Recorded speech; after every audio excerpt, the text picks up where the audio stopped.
My name is Jasmine, and I am your small town gray witch, here to talk to you about my experience with Archangel Micheal. Now, as you may know, I work with both light and dark beings, which means angels, demons, and everything in between, even other pantheons. So, I'm gonna be honest, this video I've been kind of talking about my personal experiences in general. I've been honestly kind of putting off because it's a hard place for me to talk about. Because every time I was a kid, when it came to dealing with spirits, it was always, oh, you must have dreamt it, or that didn't really happen, or that can't be Archangel Micheal, Jasmine. Only demons come through. Angels won't talk to you, only demons will. That's against God. And if demons are talking to you, you better not listen. You better just pray. Because I had a family that was very, very Christian. Even to this day. Just the other day, my grandmother was talking about how she doesn't approve of lesbians or gays and how they're very nice people, but they are still doing something against God. And I was like, I don't agree with that, but I know that it's just going to result in a fight, and as long as you're not hurting anybody, I don't really care. And I can tell you you're wrong, but you don't care. But she is the first person to bake cookies for our lesbian cousins. She is a very nice person. She just is also... And she wouldn't say that normally. She'd only say that to her grandchild. Because we only say that things around family. Anyways, I'm not trying to badmouth my grandmother. She is sweet, sweet, sweet, sweet, sweet old lady. But she's also like... So you get it. She doesn't agree with half the crap I do, and it's kind of like a don't ask, don't tell situation. Funny enough. So, and I know this is kind of going into my backstory a little bit, but it's to understand my personal experiences with Micheal, and then how I moved forward from them. You kind of have to understand the mindset I was being taught. Because Micheal was a large part of my, I would say, adolescence-ish childhood kind of concept. He's still around. He's still somebody I could call on if I needed something. But we don't talk on the daily. I needed him back then.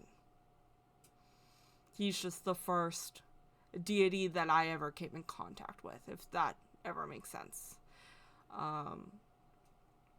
So, let's talk. The first thing I ever learned about Micheal was Saint Micheal.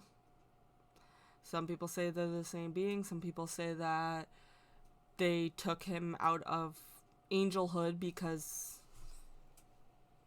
to acknowledge angels was to not acknowledge any other power but the Almighty God. So we had to make him a saint. Saint Raphael, Saint Gabriel, Saint Michael, so on and so forth. But he will always be Archangel Micheal. You can argue whatever you want. I do not care. Your experience does not have to be my experience. My experience does not have to be your experience, and that is okay. So, my first open experience with Saint Micheal was actually at a girls' night in the library.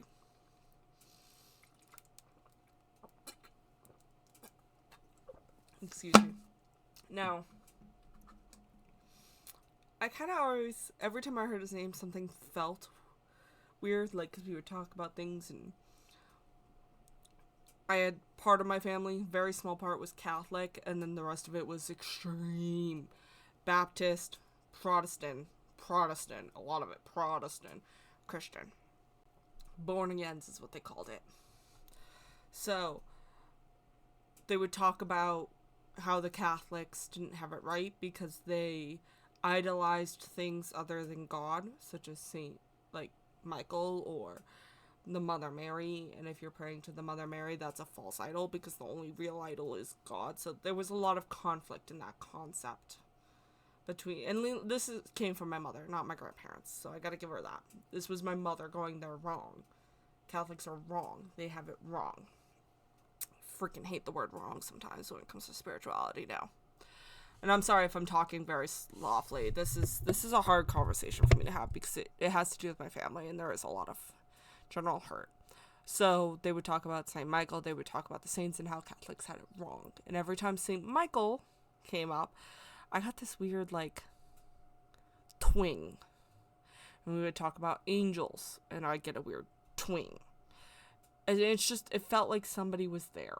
Like, if you've ever had someone, like, you're standing in a crowd and someone's behind you, and you look back and they're, like, right behind you, that's the feeling I would get. Okay? Like, when somebody's just a little too close to your body, but they're not like causing you issues to make you look around and they're like right there. Well, when I looked over my shoulder, no one was there. That was my first experience, I should say. And then I got a confirmation on ladies' night.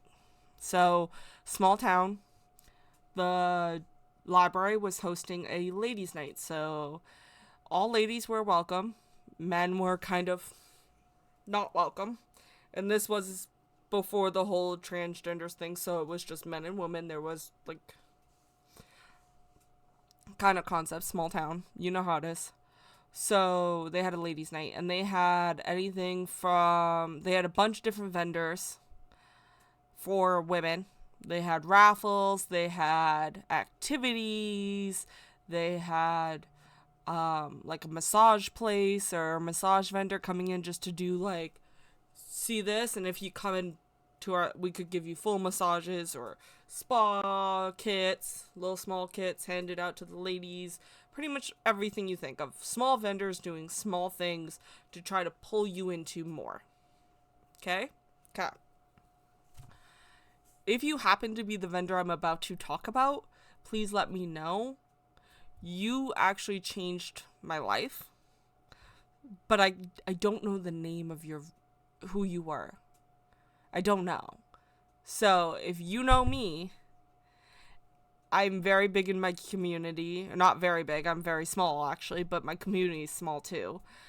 If you know what I'm talking about, message me. Okay? Okay. We'll use the internet to find each other. Totally up for that. But this vendor was, I don't know if she called herself a witch or a mystic or just somebody who did this, but she had a full table of just crystals and gems and stones full. Like, it was probably like a 1.5 by 2 feet table, and she had a big huge like bowl or plate on it, like a flat plate or something, like just a little rounded, and all of these stones on it. And I was obviously too scared to go alone, so it was me, my friend Kayla, my friend Corey. We all sat together, squished on this like area of the seating, like it was like a bench or something. I don't remember what I was actually sitting on. And this woman was super, super sweet. And she's like, I don't usually do readings together, but you guys are kids, so like, we'll do it. We got you. Now, I'm going to be honest, I don't remember Kayla's or Corey's reading. I know that it kind of pertained to them, but kind of on a weird, shallow way. Like what they were going through at that moment, not in a big scheme of their life. They were like, oh, that pertains to me and this boy, or that pertains to me and the thing I'm gonna do, the sport I'm working on, or whatever it was. The Comic-Con I was going to go to, because we were nerd kids. And I pulled out this white stone. It was a white stone. One side was flat. And I remember this very specifically. It was all the edges were rounded. but one side was like flat, and the other side was flat with a curve, and then flat again. It might have had a smaller curve on the top. So like curve, flat. So it was very, get me a sticky note and a pen. So it was very kind of like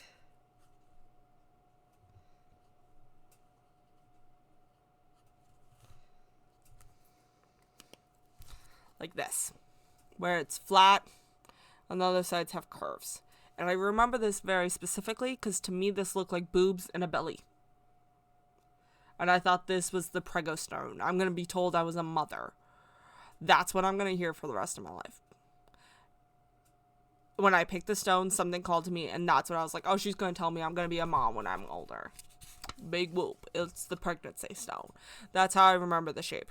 And instead, she goes and tells me I will be successful at whatever I do. She told me that. As long as I try, I'll be successful at whatever I do. Which has generally worked out for me so far. And 2, Archangel Micheal will have your back. He is your archangel. He is your protector. He is following you around. And she could apparently see him around me.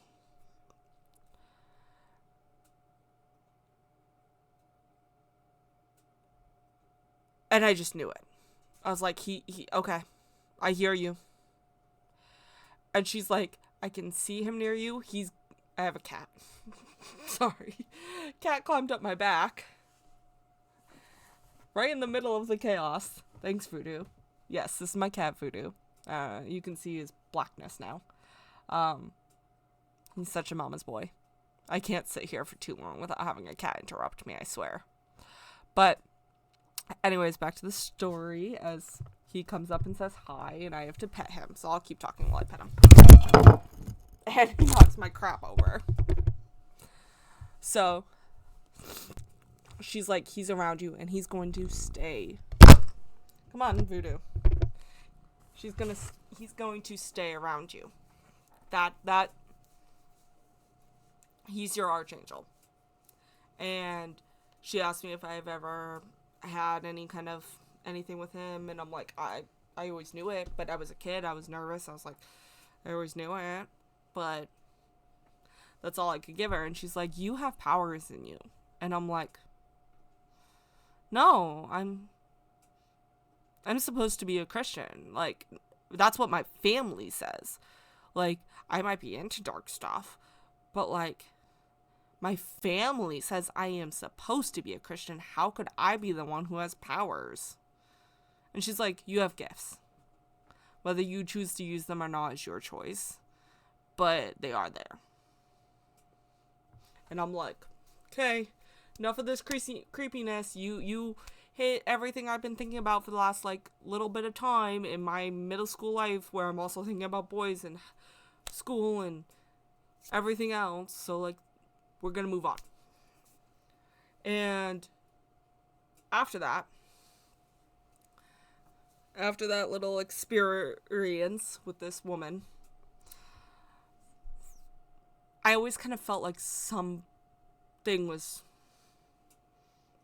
standing behind me, just had my back. And then the only other time I ever since then was years went by, and I was probably about 20, 21-ish, something like that, maybe even 22, and I had a friend,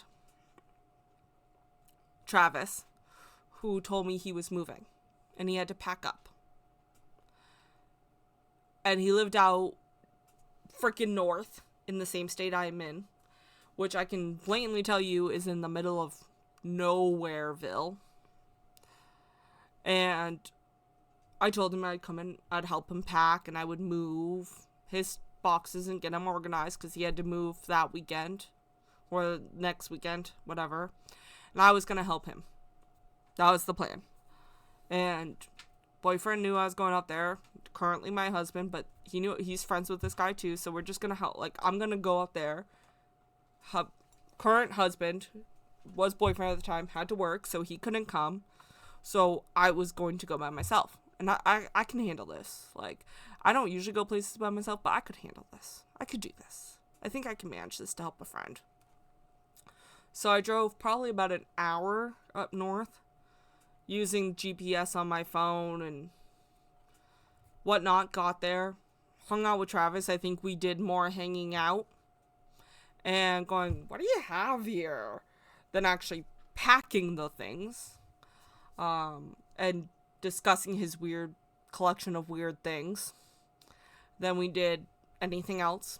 He ended up giving my hubby a male corset and things like that. So we were going through things. It just was more like goofing off than actually packing. You know how it is when you're young. It is what it is. So I'm like, oh shit, it's fucking late. Excuse my French, but that's what I said. I gotta get going. Josh is going to get home soon because he did second shift. I gotta get going. And he's like, okay, thank you for helping me. Got rid of some things at least, because again, we didn't do much. And I was like, okay. Well, I jump in my car and I have no service. The GPS worked on the way up there, but trying to load it to leave wasn't working. And as I'm trying to get it to load, Travis locks his door and goes to bed. So, I'm stuck. I don't know where I am. I don't remember how to get home. It's pitch dark. Nothing looks the same that it did when I arrived. I tried knocking on Travis's door, and he's asleep. Because I sat there for like a good half an hour trying to get my phone to work. So I went back to him a half an hour later, knocked on his door, and he's not answering. All of his lights are off. He said he was going to bed. It's probably like 1, 2 in the morning. He passes out. I tried calling him. That doesn't work. And I'm like, oh, flip. Well, okay, I think I have an idea of how to get maybe to the main road. And if I can get to the main road, even if I'm driving in the wrong direction, maybe I can get some cell service enough to load my GPS and then get home from there. Because all I need is it to load. Once it loads, it'll download, it will be good. I just got to get to load. So I take off, thinking I can get to the main road. And I'm not getting service, and I'm not getting service, and I'm not getting service, and I'm not getting service. And I'm like, okay, all I have to do is find a busy enough location that they'll have cell service. Doesn't matter even if I'm going in the wrong way. Because even if I'm going the wrong way and I get cell service, I can backtrack to the right way. I just need to find a place that has cell service. And I'm trying, and eventually I realize my phone is pretty much dead. And I'm still trying. And I'm pulling over and I'm trying to get to load. I'm trying to get that one good spot to get that cell service. And my phone dies on me. And I'm on the side of the road. And at this point, I've gotten so far from Travis's house, I don't know how to get back. My phone's dead. I'm on the side of the road. No one. It's like one of those routes where it's like forest. And you got the 2 lanes and you can go 55, but like there's nothing. I had plenty of gas, but I had no idea where I am. And if anybody knows this area, if anyone knows, you know that you can just drive on a road and next thing you know, you're hitting the border. Okay? Like, you can just keep going. These roads go and go and go, and you go one way and you're hitting the border, and the next thing you know, you're going this way, and you so it's literally like, do you go this way forever and hit a border and it takes you into Nowhereville, or do you go this way and you could have hit a town and been fine? Like, you take one turn, now you're in a town, and you didn't take that turn, now you're in Nowhereville. It's very frustrating. So I actually pulled over, and I started to have a panic attack. And I start crying my eyes out. And crying my eyes out. And I'm bawling. Because I don't know where I am. I don't know how to get home. I don't know how to get back to Travis's. And if I can't get back to Travis's, it's not like I can even sleep in my car until he wakes up. I have no idea where I am. The cars didn't have that whole fun that they did. It was an old car. My phone is completely dead. I have about a half a tank of gas. So I have gas, but not like a full tank or anything. Just a half. So I have plenty of gas, so at least that helped. And I'm sitting there and I'm bawling my eyes out. I'm bawling my flipping eyes out. And I felt that person behind me again. And I'm bawling and I'm hyperventilating and crying and having a full-on fledged breaking out in hives panic attack. Because I don't know how to get home. And I go, Michael, if you are here, I can feel that you're here. I can feel you behind me. I'm gonna drive. You tell me where to go, and I will listen. You tell me where to turn, and I will turn. But I'm just going to drive. You tell me where to drive. Get me to some place I fucking know. Please. Get me to a place I know so I can get home safe. And I'm bawling, snot dribbling, horrible, like full on hyperventilating. I had to take like a good half an hour just to calm myself down. And I'm going, you're supposed to protect me. That's what she said years ago. I know you've been here. I know you're here with me now. You've been with me forever. You're the protector angel. Help me get home safe. Please. I beg of you. And I calmed down enough to drive, and I drove. And I drove. I didn't take any turns. I just drove straight, because that's what it said. It said, go straight. Just drive. Just drive. 5-10 minutes down the road, not even 10, probably a little hair over 5. I started seeing a building I noticed. I was in the town just north of mine. Took me 5 minutes down the road, and I'm like, hey, I know that street. I know where I am. And I pulled over again, and I bawled again from relief. I cried my eyes out again, snot dribbling, whole 9 yards. Cried my flippin' eyes out in relief. I tell you what. I really do. I tell you what. So, I'm going, thank you, Michael. Thank you for getting me to a place I know. Thank you so much for keeping me safe. Thank you. Thank you. And I drove home, and I went to bed, and I was safe. And I cried that whole night. Like, on it, I'd wake up, and I'd be like, oh, I'm home. And settle down and try to go back to bed. And that was probably, and I was diagnosed with extreme anxiety. So that was probably, like, getting home at that age was an extreme thing for me. So I was, like, full on panic attack, hyperventilating, almost passing out from hyperventilating, having to calm myself down just so I could drive. Just get me home, Michael. Not get me home, God. Get me home, Michael. And I felt that same strength. Kind of like a childish goofiness, but a strength. And he got me home. And that was, I will always appreciate that. Sorry, I'm getting all, because it was a core memory for me. It really was. And anybody tries to tell me that wasn't Michael from the same energy that I felt all that time when I was a kid, can go shove it. Because I know. I don't need nobody telling me it wasn't him. Alright? Alright. So, throughout that childhood, and even sometimes now, I just feel that person right behind me going, you got this. It's a lot less now, because I found a partner who helps me, and I'm in a safer place than I was as a child, and I'm more in control, and I'm more near people who don't look to hurt me. So I feel like he's kind of stepped back.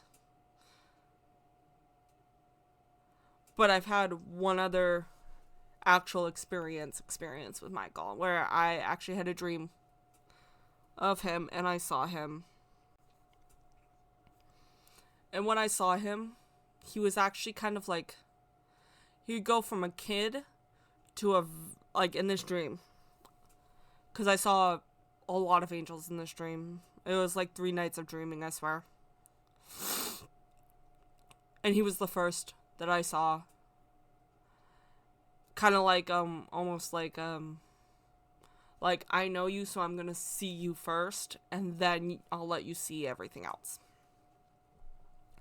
And he came to me, and sometimes he was a kid, and sometimes he was a young adult facing me, kind of like what you would see or expect from St. Michael or Archangel Micheal. And the kid was almost like, I'm not threatening.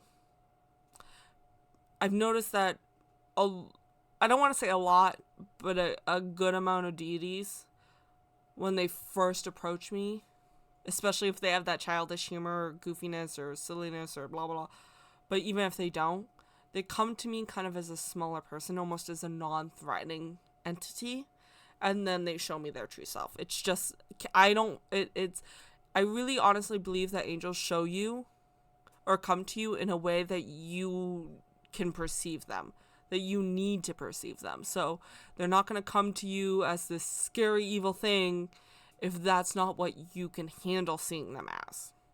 They may show you that later on. Perceptions may change of what they're showing you, but they're morphic. They can morph into whatever they want to look like. Okay? So he first came to me as a kid, and then he grew up, and he's like, hi. And I kind of looked at him, and he kind of looked at me, and he kind of smiled, like he had like I want to say a goofy charm about him. Like, yeah, it's me, I've always been there, kind of giggling at me for being kind of silly. And I know angels can be very dry, almost like businessmen. And I think a lot of them are, but I think that this was kind of an ironic chuckle. And even now I see him as kind of like a soldier. So like, if you ever see him a soldier, at least in the United States, I've noticed a lot of them are very goofy once the helmet's off. Very childish and silly and funny. And then when stuff hits the fan and they gotta put on that helmet or be boss-like, it's like, what needs to be done?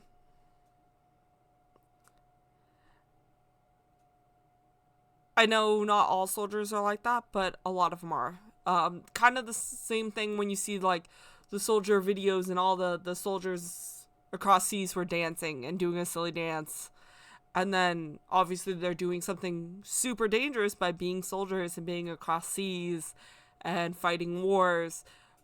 But it was kind of like a relief from the bad things going on around them. And that's how Michael shows to me. Now, you may get a different side of Michael. There are multiple... Angels aren't two-dimensional in their personalities. What I perceive in the way he acts around me is not going to be the way he acts around you. Okay? It could be similar, but that's not the way it has to be. Just like I might be very straightforward and very no nonsense with some people who need that from me, but with my husband I can be like, and online I'm very like whatever I want to be. But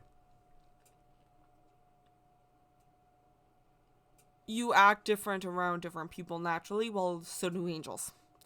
And they can be very cut and dry, but I get a a goofy, ironic kind of silliness. I want to say silliness, especially from Michael, when things don't need to be done. So when he was meeting me in my dream for the first time, it was almost like a nice to meet you. Even though we've known each other. It's fine. It's nice to have you finally see me. And I'm going to be silly and goofy and warm and, hey, finally you can see me. And kind of like a goofiness. It was very goofy, very warm. And that person behind my back, I can feel him now. He's kind of still smirking. He's like, yeah. And I have a soft spot for him. The two major deities in my life are him and Azazel right now. And I really have a soft spot for both of them. Sorry if it seems like I'm yelling. I'm trying to remember that this microphone is not the greatest. I do need a new microphone. And when I get kind of in my feels, I tend to lower my voice, so then I try to project that or like make up for that, and then I get louder. So I'm sorry if it's doing this. It's me trying to, because that was, and I can still see Michael in my mind's eye. I still get that feeling when he's behind my back. I've been talking about him this whole time, and my spirit team, my very small spirit team right now, knows that this is hard for me. I've been kind of putting it off. He's my first, my experience where I'm sharing it with you guys. So they're kind of around me, kind of being like, good job. So I can definitely feel him here, especially because I'm talking about him. And I just want him to know that I thank him for everything he's done for me when I was a kid. Anything that he was there for that is a little more personal, because I didn't have the safest childhood, I won't go into, because it is exceedingly personal. It wasn't where I called on him. It was just that force behind me, and I'll let you know that any other time that I had an interaction with him, it was just that force behind me where I felt like I was backed up. Not like backed into a corner, like something or someone was like, I got your six. I got your back. It's gonna be okay. I need you to do this right now so you can be safe. And that, I think, really enforced my warrior mentality. So, anything else like that, but I'm not going to tell you what I went through. It's not this, no, not right now. I'm crying and I don't need that. All right? So, that is my experience with Michael. My experience with Michael. If you have a different experience with Michael, or if your experience is similar with him, I would love to hear it. Whether it be a video through YouTube and we all look those up so we can kind of compare and contrast, or if it's just you writing a whole paragraph in the comments. Let me know if you've met him and how he was shown to you. I would love to hear it. It makes my heart swell that he is there for as many people as are willing to have him and who he's willing to have. Alright? Alright.